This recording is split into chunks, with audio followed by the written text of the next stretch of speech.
मेरा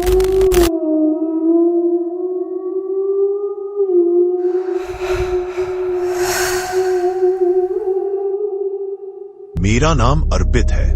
यह घटना आज से लगभग 5 साल पहले की है, जब मैं अपनी पढ़ाई पूरी करने के बाद नौकरी की तलाश में अपने ननिहाल झारखंड के छोटा गांव सोनाड़ी गया था। गांव बाहर से शांत दिखता था, लेकिन उसके पीछे एक ऐसा रहस्य दफन था जिसे लोग खुलकर नहीं कहते थे। डायन की कहानी। बचपन में जब भी वहां आता, एक ही चेतावनी मिलती, सूरज ढलने के बाद बाहर मत निकलना। मैं हमेशा इसे गांव की पुरानी सोच मानकर टाल देता था, लेकिन उस बार कुछ ऐसा हुआ जिसे मैं कभी नहीं भूल पाया। गांव में पहला दिन शांति से बीता।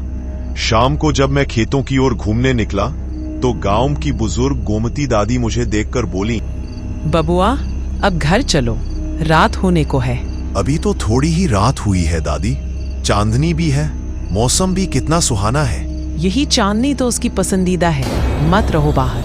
मैं हंसते हुए घर लौट आया, पर मन में सवाल उठने लगे, किसकी बात कर रही थी वो।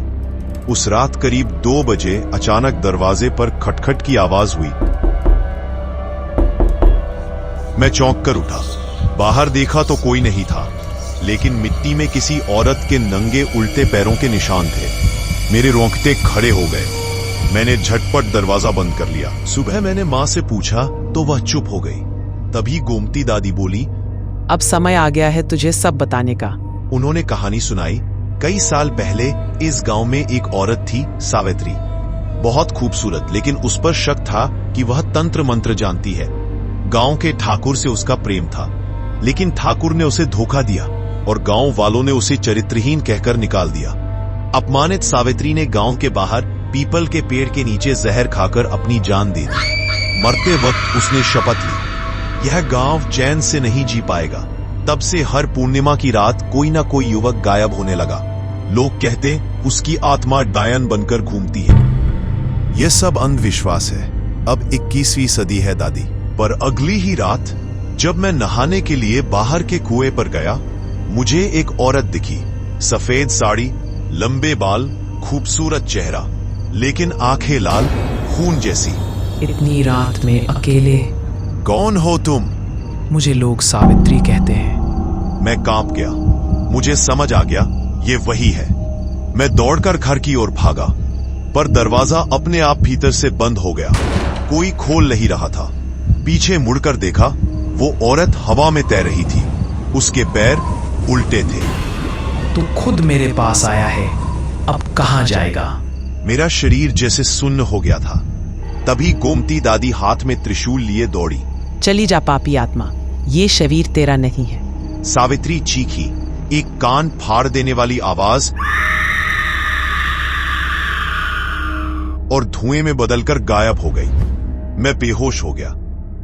सुबह होश आया तो दादी ने कहा, मैं वर्षों से साधना कर रही थी, सिर्फ इसी दिन के लिए।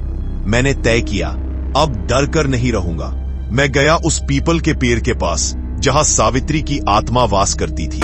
वहां दीप जलाए, फूल चढ़ाए और हाथ जोड़कर कहा, सावित्री, तुम्हारे साथ अन्याय हुआ, लेकिन पूरे गांव को सजा मत दो। अब इस चक्र को तोड़ दो। अचानक हवा तेज होने लगी। पेड़ की डालियां हिलने लगी। मुझे लगा कुछ अनहोनी होगी, लेकिन तभी एक हल्की सी स्त्री की हंसी सुनाई दी।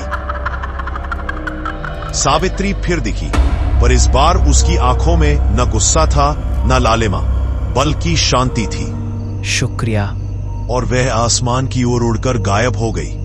उसके बाद गांव सोनाडी की पूर्णिमा की रातें शांत हो गईं। कुएं के पास सफेद साड़ी वाली औरत नहीं दिखती। लोग अब भी डरते हैं, लेकिन मैं जानता हूं सावित्री को मुक्ति मिल चुकी है। आज भी मैं हर साल वहां जाता हूं और सोचता हूं कि मैं उस कहानी का गवाह हूं जो अब गांव की कथा बन चुकी है।